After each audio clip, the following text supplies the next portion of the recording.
Hey, what's up, everyone? It is TechWares. Today is November 16th, 2025. So, an engineer from Valve, a Valve engineer, says that Steam Machine performance beats 70% of PCs and can play all games. So, of course, a Valve engineer is going to say this because they're coping and they have a product to sell.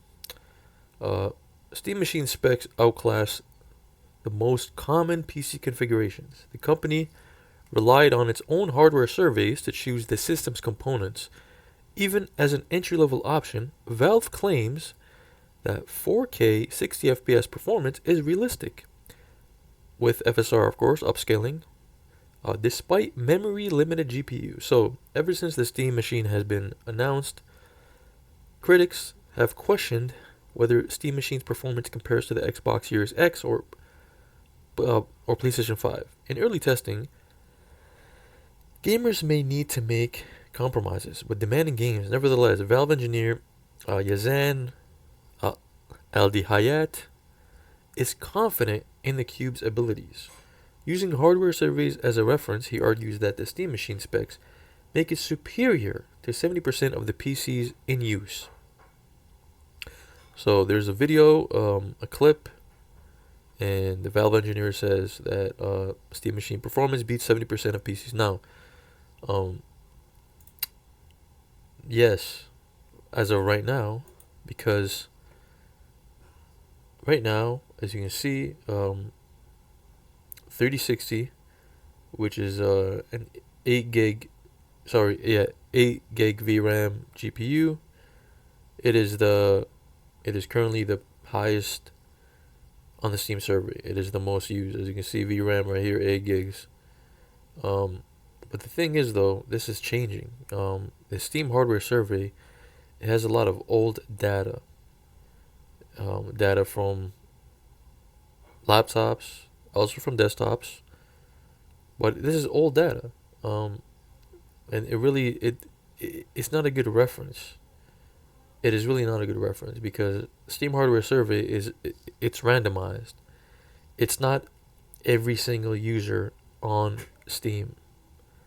It's really not. It's whoever gets the survey randomly and selects to participate in the survey. So why doesn't it say how many people participate in the survey? Steam user base is extremely large, multi millions.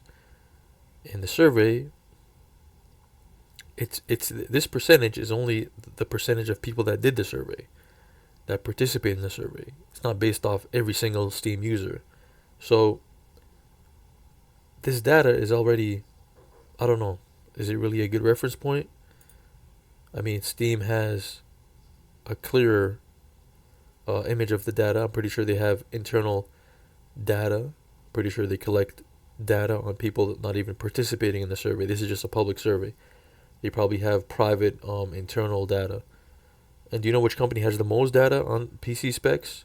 Whether it's client, laptop, across all client, laptop, desktop, even workstations, it would be Microsoft. They have all the data, more than Steam. So the Steam engineer is clearly coping, and I see a lot of comments being made like, "Oh, this will push developers to optimize for the Steam machine." If you ask those people, well, how do developers actually optimize for the Steam machine? Or how do they optimize for the Steam Deck? And they don't really know how. So let me explain to you what Steam Deck optimization or Steam machine optimization really what it actually means. So unlike consoles, um, here I'll just talk about the Steam Deck because that is something we have out in the market and it's a good example. Steam Deck it's a Linux based PC running Steam OS with Proton translating Windows games.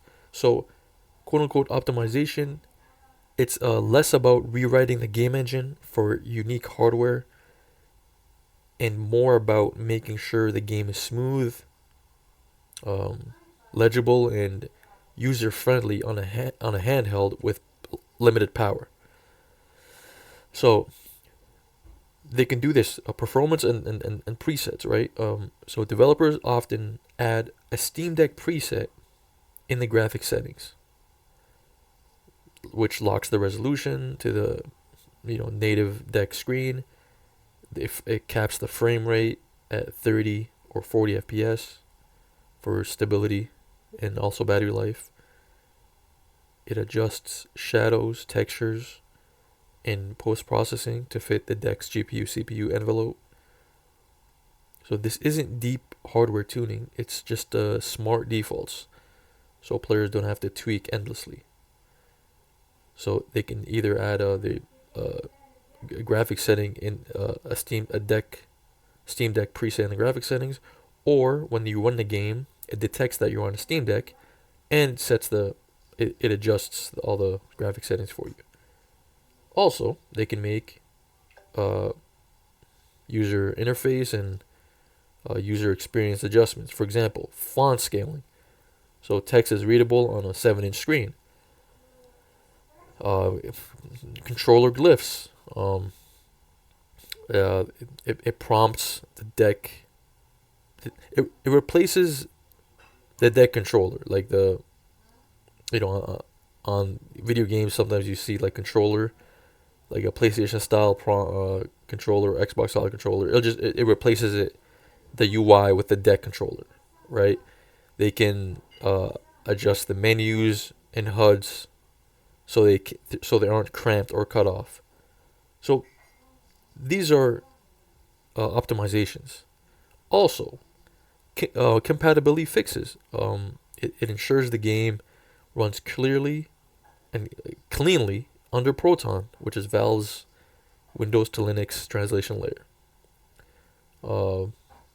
Fixes shader compilation, stutter, anti-cheat, incompatibility, or just like middleware issues that break Proton.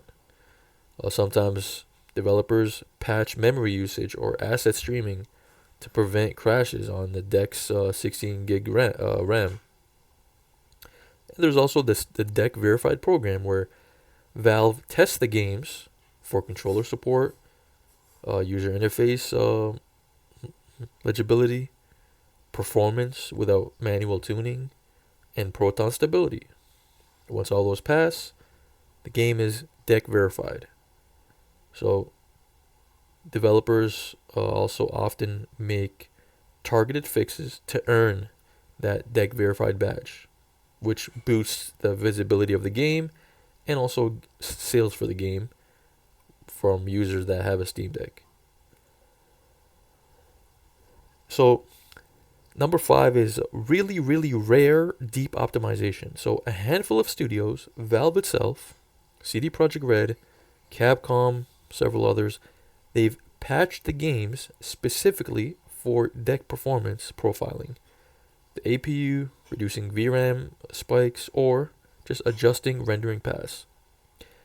But this is a big exception because most studios stop at presets and the verification fixes. No, not many studios do deep optimization, which is what majority of people assume or think that's what optimization really is. It's deep optimization, but it's really not. It's optimizing for the Steam Deck, optimizing for the Steam machine. It's not really as optimization as you think. Okay? So that's the bottom line, man. Not many developers are going to be doing deep optimization for the Steam machine, just like many aren't doing it for the Steam Deck. So when you hear optimize for Steam Deck or optimize for Steam machine, it usually just means presets plus user interface fixes plus Proton compatibility. And that is just enough to pass the deck verified. That's when you get that badge that on the Steam page that says your game is deck verified or Steam machine verified. It rarely means deep hardware level optimization like you see on consoles. Valve's ecosystem is Proton, FSR upscaling, verified program. It does most of the heavy lifting, and the community fills in the rest with tuning guides. As you can see, there's many uh, Proton tuning guides, or tuning guides from users on the internet. So that's that. So the deep level optimization, that's like a myth. The reality is optimization isn't bespoke coding. It's presets, user experience polish, and compatibility. And yeah, that's really it. Verified status drives sales, so devs care about it. Um, Satisfactory, a Resident Evil 4 remake. All right, games like that. So that's really it for today, guys. Hope you guys found this video just insightful and helpful. I know this is just me just talking. And yeah, that's really it, man. Let me know what you guys think of the Steam machine.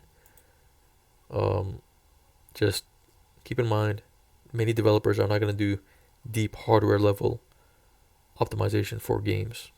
All right. Most of the optimization is going to be coming from Valve themselves. Take care, everyone. Peace out.